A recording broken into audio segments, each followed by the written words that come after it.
Assalamualaikum warahmatullahi wabarakatuh, saudara-saudara semua. Pada hari ini kita akan melanjutkan materi perkuliahan kita, yaitu pada pertemuan yang ke-11 kita akan membahas tentang konsep dasar statistik. Kita lanjut saja, silakan saudara pahami.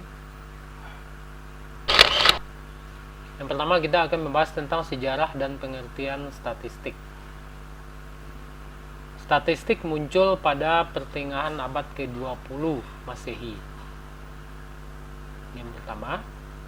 Yang kedua, statistika berasal dari kata stat atau state atau stat atau statistika yang artinya ahli negara. Kemudian, statistik ini merupakan upaya mengungkap fenomena alamiah yang berkaitan dengan kepentingan pemerintah dan masyarakat, dan menjadikan statistik sebagai ilmu yang terus dikembangkan dengan berbagai macam teori dan aplikasinya. Jadi di sini statistik ini, apalagi saat ini di Indonesia, sangat penting sekali untuk menganalisa tentang data-data ekonomi negara, kemudian menganalisa tentang pendapatan penduduk, tentang tingkat pendidikan dan sebagainya, itu menggunakan data statistik, termasuk tingkat kesehatan masyarakat. Ini adalah biasanya dilakukan oleh lembaga BPS seperti itu. Sampai-sampai untuk politik juga penentuan quick count itu juga menggunakan statistik seperti itu. Siapa yang nanti untuk pilpres terpilih juga menggunakan statistik. Jadi begitu pentingnya statistik untuk saat ini. Kemudian pengertian statistik. Yang pertama kita lihat menurut Edward L. Lewis, dia mengatakan bahwa statistik itu adalah prosedur ilmiah untuk mengembangkan ilmu pengetahuan. Sementara menurut Crompton F. Cowden, dia mengatakan bahwa statistik itu adalah metode untuk mengumpulkan. Artinya di sini adalah mengumpulkan data, kemudian data itu diolah, kemudian data tersebut disajikan. Kemudian setelah data disajikan, data itu akan dianalisa dan diinterpretasikan dalam bentuk angka. Itu adalah menurut Crompton. Sedangkan menurut Yule dan Kendall, statistik itu adalah metode yang digunakan secara khusus untuk menjelaskan data numerik atau data yang dioperasikan dengan aritmatika seperti tanda tambah, X, dan lain-lain, atau tambah kurang, tanda kurang, yang dipengaruhi oleh banyak sebab. Menurut BPS Undang-Undang RI nomor 7 tahun 1960, statistik itu merupakan keterangan berupa angka-angka yang memberikan gambaran yang wajar dari seluruh ciri-ciri kegiatan dan keadaan masyarakat Indonesia. Ini adalah menurut BPS, Biro Pusat Statistik. Kemudian, secara umum statistik itu adalah disiplin ilmu yang mempelajari metode dan prosedur pengumpulan data, kemudian pengolahan data, kemudian penyajian data, sampai kepada analisa data untuk menguji kemaknaannya bagaimana, dan penyimpulan suatu data mentah agar menghasilkan informasi yang lebih jelas untuk keperluan ilmiah, scientific inference. Jadi artinya kalau kita berbicara statistik, berarti kita berbicara bagaimana cara mengumpulkan data, kemudian datanya itu diolah, bagaimana caranya, kemudian bagaimana menyajikan datanya, apakah ada makna dari data tersebut atau informasi, kemudian informasi tersebut disimpulkan. Ya. Kalau di sebuah negara, kalau data itu data ekonomi, maka data statistik ekonomi akan menjadi sebuah keputusan negara untuk mengambil kebijakan arah ekonomi negara Indonesia, misalnya seperti itu. atau datanya data statistik kesehatan, maka Kementerian Kesehatan dan pejabat negara yang berkaitan dengan itu akan mengambil kesimpulan tentang bagaimana tindak lanjut dari informasi data kesehatan demi kemajuan untuk meningkatkan derajat kesehatan masyarakat, seperti itu. Jadi data dari hasil pengolahan statistik itu tujuannya adalah untuk mengambil keputusan, seperti itu. Beberapa contoh kasus yang membutuhkan dukungan statistik seperti kasus tuntutan buruh tentang kenaikan gaji. Bagaimana seharusnya? Misalnya buruh menuntut kenaikan gaji, maka di daerah tersebut perlu dikaji dulu tentang harga-harga kebutuhan pokok masyarakat yang tinggal di sana. Apakah harga barang-barang di sana itu sudah sesuai dengan gaji buruh di sana, atau harga barang lebih tinggi dibanding gaji buruh di sana? Itu perlu data statistik. Jika data statistik menunjukkan bahwa kebutuhan hidup masyarakat di situ lebih mahal dan tidak sesuai dengan gaji yang diberikan, maka keputusannya gaji buruh dinaikkan. Begitupun sebaliknya. Kemudian juga menyangkut tentang perekonomian Indonesia tidak efisien. Pada sektor mana? Apakah dari sektor tambang? Apakah dari sektor dari sektor ekonomi, kebutuhan sembako rakyat, seperti itu, atau dari segi lainnya, seperti itu. Kalau ditemukan salah satu saja faktor yang tidak efisien, maka itu perlu diperbaiki. Informasinya diperoleh dari statistik, seperti itu. Kemudian penggalakan investasi di Indonesia, sektor mana yang dipilih? Itu berdasarkan data statistik diperoleh investasi yang masih kurang di Indonesia, investasi dari segi apa? Maka keputusan pemerintah tingkatkan investasi yang kurang tersebut, seperti itu. Begitupun dari segi informasi statistik kesehatan. Untuk kesehatan masyarakat Indonesia, sektor mana yang paling rendah kesehatannya, atau daerah mana yang paling rendah derajat kesehatan masyarakatnya, maka itu perlu ditingkatkan. Kemudian jenis-jenis statistik itu ada dua. Yang pertama, statistika deskriptif. Di sini terdiri dari penyajian data, ukuran pemusatan, ukuran penyebaran, angka indeks, derajat berkala, dan peramalan. Nanti ini akan kita bahas dengan praktek yang ini nanti. Kemudian untuk statistika induktif, bagian-bagiannya terdiri dari probabilitas dan teori keputusan. Kemudian metode sampling, mungkin saudara sudah mempelajarinya dengan tim mata kuliah sebelumnya dengan Ibu Ilipa. Kemudian teori pendugaan, kemudian pengujian hipotesa, regresi dan korelasi, kemudian statistika non parametrik, seperti itu. Kemudian kita akan membahas statistik deskriptif.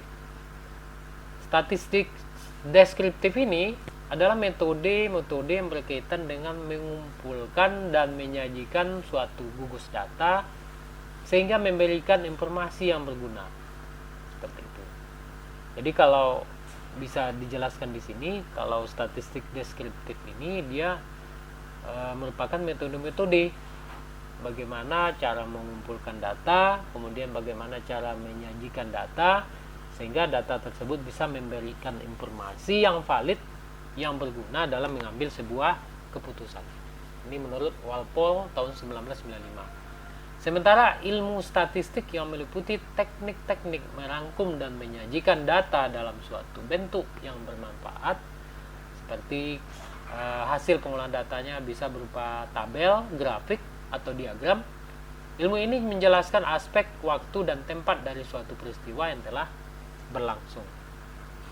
Ini kalau berupa tabel, grafik, dan diagram ini kita bahas nanti untuk pertemuan ke-13 atau ke-12 untuk mata kuliah komputer.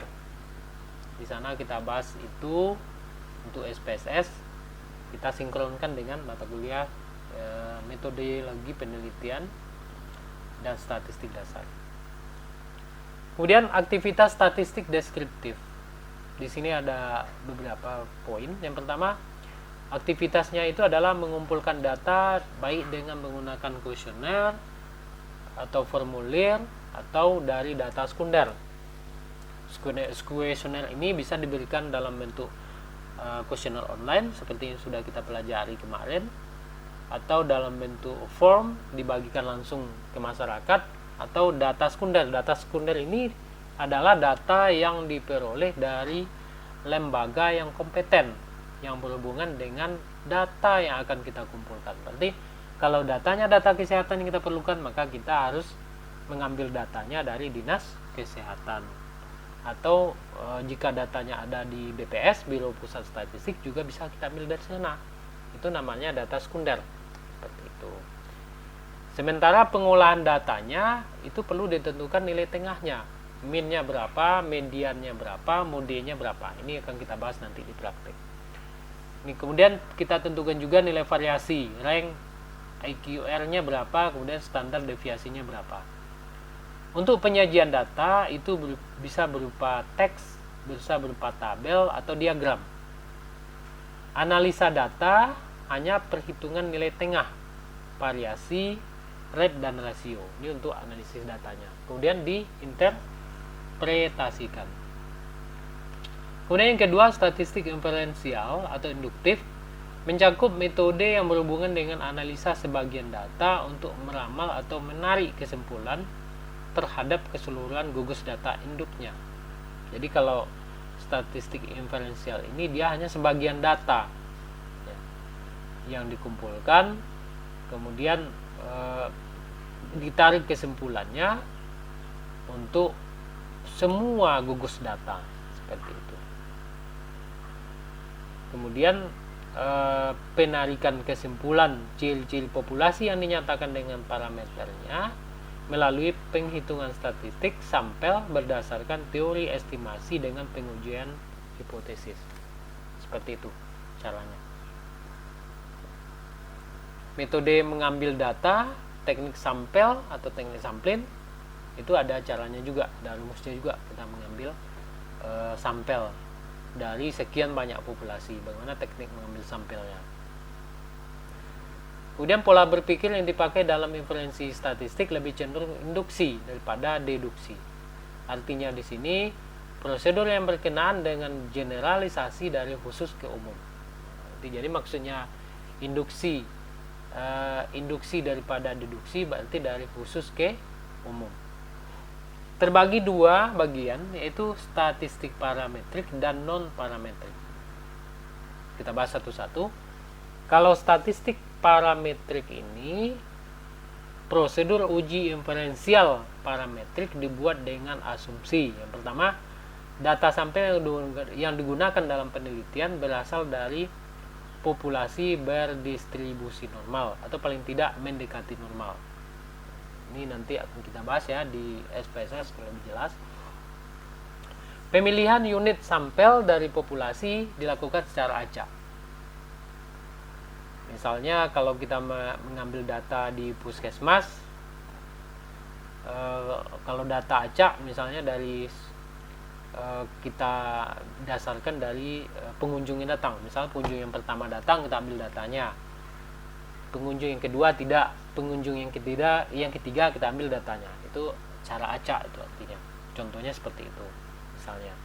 Kemudian pengamatan pada unit observasi independen. Untuk pengamatan pada 2 atau lebih unit observasi dengan varian, ragam atau homogen. Variabel pengamatan diukur dalam skala interval atau rasio. Seperti itu. Jadi variabel pengamatan diukur dengan skala interval atau rasio. Yang kedua, statistik non parametrik, di mana statistik uji inferensial non parametrik sebagai alternatif jika asumsi pada statistik parametrik tidak terpenuhi, sehingga statistik non parametrik disebut juga bebas distribusi. Statistik non parametrik tidak bertujuan menduga atau menguji parameter populasi, tapi cukup membandingkan karakter populasi secara umum. Jadi di sini Kita hanya membandingkan populasi-populasi secara umum. Seperti itu. Kemudian kita masuk statistik induktif atau inferensial. Di sini menafsirkan populasi berdasarkan hasil sampel atau generalisasi melalui uji hipotesa. Kegiatan untuk statistik induktif ini yang pertama analisa data. Yang pertama analisa univariate, berarti satu variabel saja yang diolah datanya, misalnya variabelnya tentang tingkat pendidikan atau variabelnya tentang usia, tingkat usia misalnya, atau variabelnya berdasarkan tingkat ekonomi masyarakat. Jadi satu-satu saja variabelnya. Itu ini.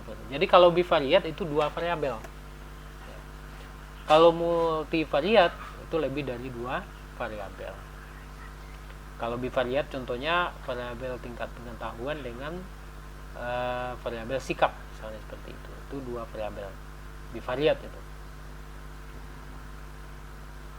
Kemudian kita masuk untuk statistik induktif multivariat, ada parametrik dan ada non parametrik. Kalau parametrik di sini data mempunyai skala pengukuran rasio atau interval.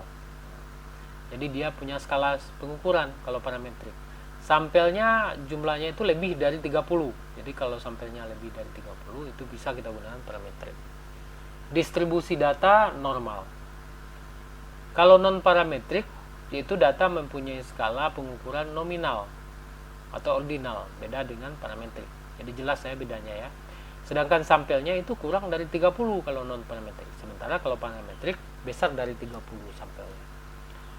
Sampel LT di sini misalnya objeknya itu adalah manusia misalnya. Jadi kalau besar dari 30 orang respondennya itu parametrik, kurang dari 30 bisa kita gunakan non parametrik. Kemudian untuk distribusi datanya adalah tidak normal. Kemudian kita akan membahas tentang jenis-jenis data. Data itu ada 2, data kualitatif dan data kuantitatif. Kalau data kualitatif itu seperti jenis kelamin, warna kesayangan, asal suku. Itu adalah data kualitatif. Seperti itu. Mungkin bisa masuk di sini alamat mungkin. Sementara data kuantitatif itu terbagi 2, ada data diskrit dan ada data kontinu. Kalau untuk data diskrit itu ada 3 seperti jumlah mobil, jumlah staf, jumlah TV. Ini contohnya ya, ini data diskrit. Semoga saudara bisa memahami. Sementara data kontinu itu contohnya adalah seperti berat badan, jarak kota, luas rumah. Ini beda dari data diskrit dan data kontinu. Jelas ya, berat badan itu bisa bertambah, bisa berkurang. Seperti itu. Untuk perorangan nih, untuk satu orang misalnya. Kemudian untuk jarak kota, misalnya jarak kotanya ada 5 km. Sekarang ada pembangunan jalan baru, jarak kotanya menjadi 2 km. Itu makanya dikatakan data kontinu. Luas rumah misalnya sekarang 50 meter, besok jadi 100 meter. Itu data kontinu, berkembang itu seperti itu. Sementara data distrik itu kaku, jumlah mobil tidak mungkin mobil dari satu mobilnya bertambah dari satu mobil jadi 2. Maksud di sini bisa dibayangkan kalau mobilnya itu alamiah, bertambahnya alamiah. Kalau ini kaku, tidak alamiah bertambahnya. Harus beli satu mobil lagi baru bertambah mobilnya. Kalau ini berat badan alamiah, dia bisa berkurang, bisa bertambah. Kemudian untuk sumber data statistik, data berdasarkan sumber data statistik ada 2, data primer dan data sekunder. Kalau data primer itu langsung kita turun ke lapangan mengambil datanya, bisa dengan wawancara langsung dengan masyarakat atau wawancara tidak langsung melalui alat atau atau pengisian kuesioner. Ini data primer. Artinya data primer ini kita langsung menemui responden. Sementara kalau data sekunder seperti Bapak sampaikan tadi, itu data yang diperoleh dari pihak lain, misalnya dari BPS, dari Bank Indonesia, dari profil Dinas Kesehatan, dari World Bank, IMF, dari WHO misalnya, seperti itu. Jadi nampak jelas ya, kalau ini datanya langsung kita peroleh dari respondennya, tapi kalau ini datanya kita ambil dari pihak lain, seperti itu. Ini kalau data sekunder. Nampak ya perbedaannya ya. Kemudian untuk skala pengukuran di sini ada 4. Skala nominal, yaitu angka yang diberikan hanya sebagai label saja. Contohnya untuk pria kita beri kode 1, wanita kita beri kode 2, waria kita beri kode 3. Ini contohnya seperti itu. Kalau skalanya itu ordinal, angka mengandung pengertian tingkatan. Contohnya ranking 1, 2, dan 3. Ranking 1 itu menunjukkan dia lebih tinggi rankingnya dari ranking 2 dan 3. Nah, ini maksud dari skala ordinal. Ada maknanya. Skala interval yang ketiga. Angka mengandung sifat ordinal dan punya jarak atau interval. Contohnya saham prospektif dengan harga saham. Nah, ini 736 ke 878. Ini ada jarak ya. Ini yang dikatakan dengan skala interval. Kemudian saham prospektif. Seperti itu. Jadi nampak di sini saham sangat prospektif, jaraknya nampak, saham prospektif jaraknya juga nampak berapa-berapanya. Kemudian skala rasio, angka mempunyai sifat nominal, ordinal, dan interval, serta punya nilai absolut dari objek yang diukur. Contohnya bunga bank. Misalnya bank BCA bunganya itu 7%, sementara Bank Mandiri itu bunga pinjamannya itu adalah 14%. Artinya di sini bunga Mandiri 2 kali lebih besar dari bunga Bank BCA. Ini artinya skala rasio. Seperti itu. Atau kita mengkaji tingkat rasio kesehatan masyarakat. Di Kecamatan A, tingkat derajat masyarakatnya adalah 50%. Di Kecamatan B, tingkat derajat kesehatan masyarakatnya itu adalah 80%. Maka di sini disimpulkan bahwa tingkat derajat kesehatan masyarakat B itu misalnya kalau A 40, B 80, berarti tingkat kesehatan masyarakat B 2 kali lebih besar dari Kecamatan A. Ini yang dikatakan dengan skala rasio. Oke, demikian saudara-saudara semua untuk materi kita yang ke-11. Semoga saudara bisa memahaminya. Dan jika ada pertanyaan, silakan saudara tanyakan di grup chat mata kuliah kita. Demikian pertemuan kita hari ini. Assalamualaikum warahmatullahi wabarakatuh.